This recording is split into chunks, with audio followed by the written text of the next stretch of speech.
In the high desert of New Mexico, there is a small town known for its stunning vistas and deep, natural silence. Taos has long been a sanctuary for artists, spiritual seekers, and those looking to escape the relentless noise of modern life. But in the early 1990s, that famous silence began to change for some of its residents. It started as a faint sensation, more of a feeling than a sound. Occurring in the quietest hours of the night, people began to describe a low-frequency drone that sounded like a heavy truck idling just outside their windows. They would go outside to investigate, expecting to see a neighbor's vehicle or a nearby construction crew. But the streets were always empty. The sound was persistent and unyielding, vibrating through the walls of their homes and into their very bones. It soon became known as the Taos Hum, a mystery that would eventually capture the attention of the entire world. For those who could hear it, the experience was far from a minor annoyance. These individuals, who became known as hummers,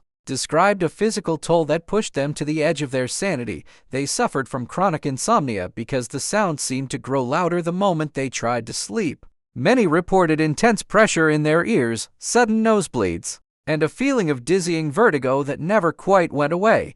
The most frustrating part was that the sound could not be blocked out with earplugs or white noise machines. In fact, many residents claimed that the quieter their surroundings were, the more aggressive the hum became. It felt as though the sound was coming from inside their own heads, yet they were certain it was an external force. As the number of reports grew, the community began to demand answers from their local government. In 1993, the outcry became so loud that the United States Congress officially intervened to investigate the phenomenon. A team of experts from some of the most prestigious laboratories in the country arrived in the high desert. Scientists from Los Alamos National Laboratory and Sandia National Laboratories brought sensitive acoustic equipment to the town.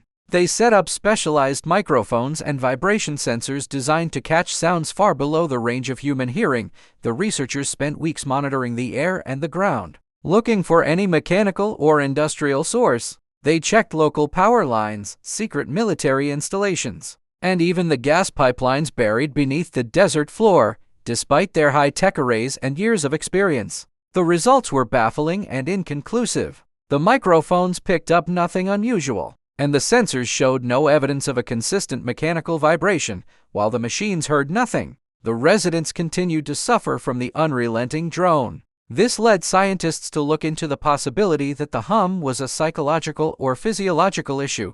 They wondered if it was a rare form of tinnitus, a ringing in the ears that only affected a specific group of people. However, the descriptions provided by the hummers were remarkably consistent across different ages and backgrounds. If it were a medical condition, it was one that had suddenly and inexplicably targeted a specific geographic location. Some suggested that the residents were simply more sensitive to the low-frequency electromagnetic radiation emitted by modern electronics. Yet, Taos was a place with very little industrial infrastructure compared to major American cities. If electronics were the cause, the hum should have been much worse in New York or Los Angeles. As the official investigation stalled, the theories from the community began to turn toward more unsettling possibilities. Some believed the government was testing a secret acoustic weapon or a new form of long-range communication.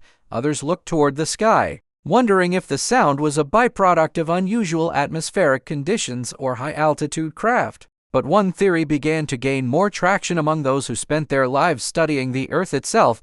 This theory suggested that the source of the sound wasn't in the air, and it wasn't a product of human technology. Instead, it proposed that the sound was coming from deep within the crust of the Earth. Our planet is not a static, silent rock. It is a dynamic and shifting entity with a core of molten metal. The crust is made of massive plates that are constantly grinding against one another with unimaginable force.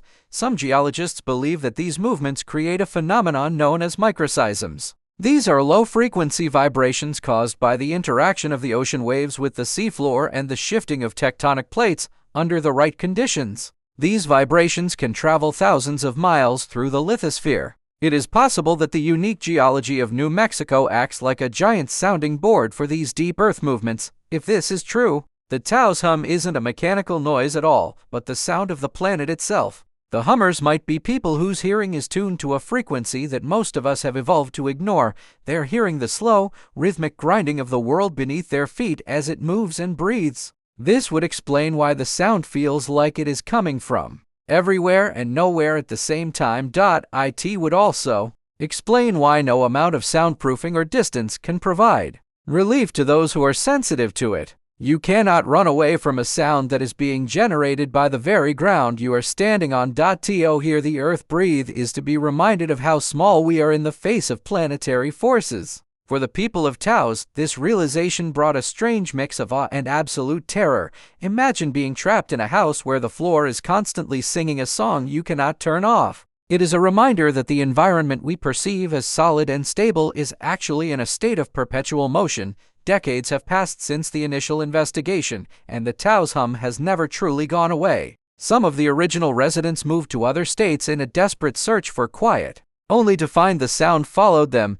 This suggests that once the brain becomes aware of this deep earth frequency, it can never truly forget it. The hum becomes a permanent part of their reality, a background track to their every waking moment, while modern science has largely moved on to other mysteries. The phenomenon continues to manifest in different parts of the globe. From the coast of England to the forests of Canada, similar low-frequency hums are being reported by thousands. Each location has its own name for the sound, but the descriptions are always the same. It is a heavy, rhythmic vibration that defies explanation and ignores the laws of traditional acoustics. If the earth is indeed speaking, we have yet to figure out what it is trying to say. We build our cities and live our lives on a thin layer of cooled rock, rarely thinking about what lies beneath, but for a few thousand people, the illusion of a silent world has been shattered forever. They live in a world where the silence is a lie, replaced by the deep, heavy pulse of the machine we call home.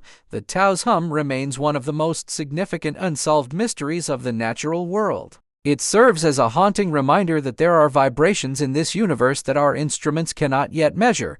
We may spend our lives looking at the stars for signs of life and movement, but we often forget to listen to what is happening beneath our feet. Perhaps the planet isn't just a place where we live, but a living thing that we are finally starting to hear. As you sit in the quiet of your own home tonight, take a moment to really listen to the stillness. You might find that the silence is not as empty as you once believed.